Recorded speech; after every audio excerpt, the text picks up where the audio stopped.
You look like $1 million. Let me start by saying thank you. Means a lot. And I want to tell you, I'm keenly aware that you could have had anybody that you wanted on the show tonight. You could have had Elton John. Yes, we were out to him, yeah. And I was thinking Elton John and Bono. Yeah. Covering Geese. Yeah. Ooh. And you chose me. I did. And that's a beautiful thing, and I love you for it. Well, so this is what is always, yes.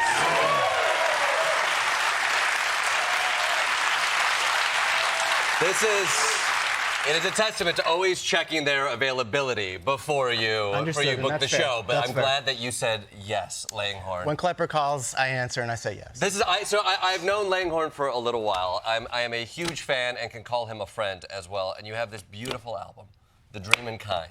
Who is the Dreamin Kind? Are you the Dreamin Kind? It's an ode to the dreaming kind in that, to me, where I once thought dreaming was perhaps silly.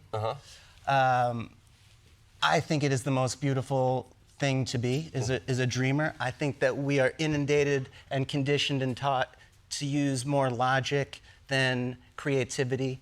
And I think that it, in some ways, makes our souls a bit sick. Yeah. And so the dreaming kind is like love over gold, curiosity over certainty, connection over separation. Yeah. And I think that's a groovy way to roll. That's a groovy way to roll. I mean,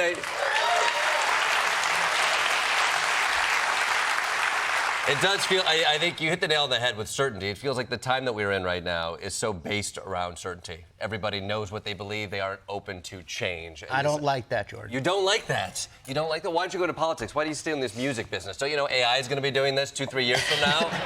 I've been told. That's why I'm glad I got the opportunity to come here tonight. You're a soulful man. What I love about you, you're a soulful man. That you play all types of venues. Something that I know, last year you got to play some of your music in venues across America, but you also got to play it at your grandmother's assisted living home. Is that correct? It was my last show of 2025. And my grandmother, my mom, recently moved to Nashville, where my partner and our kids and I live.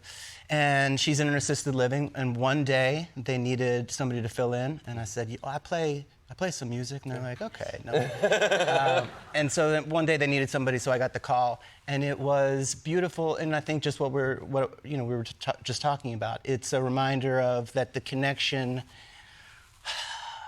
is like the divine medicine. Yeah. That's why I play music. That's why I love art. That's why I love what you do.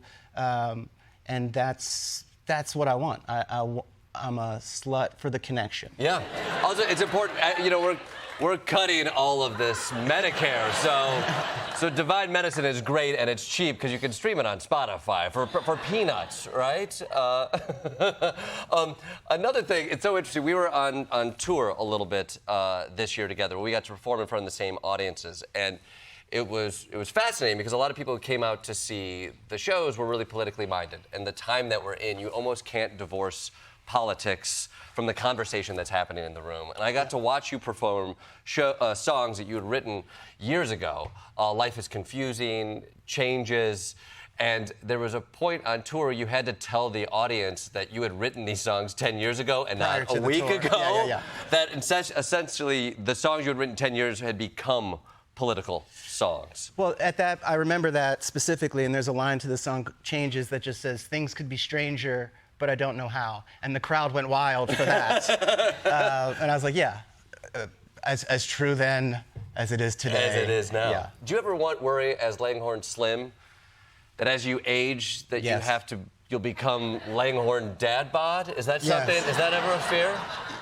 Yeah, it wasn't a fear until I became Langhorne Slim with a dad bod. Yeah. So what do you do with something like that? The depths of my vanity. The beauty of calling myself Langhorne Slim is that if I become very large, it's just sort of a ironic name. It becomes ironic. It becomes a joke in and of itself. Yeah, it's great. Yeah.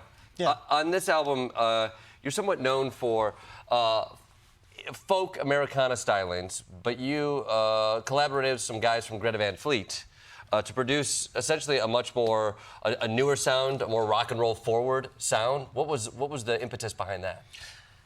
the impetus is just to keep changing and growing, and I love music of all sorts. So I think something that happens is you, at least for me as a musician, start writing some songs. Some people, if you're lucky, they become to know some of those songs.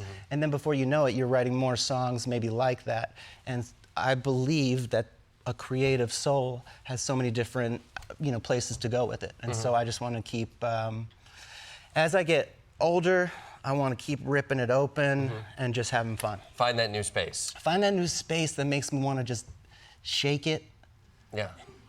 Find something new. Like, if you're that guy who just finds himself going to Trump rally after Trump rally after Trump rally. And if that's where you find that, fair enough. Fair, but it's not where I find it. Yeah. I find it in like I need even like to be in the studio and the cameras and stuff.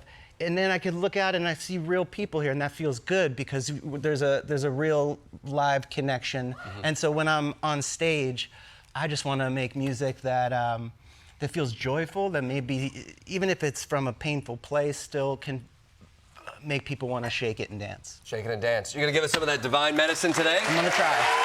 The Dreamin Kind comes out January 16th, and check out LanghorneSlimMusic.com for tour dates.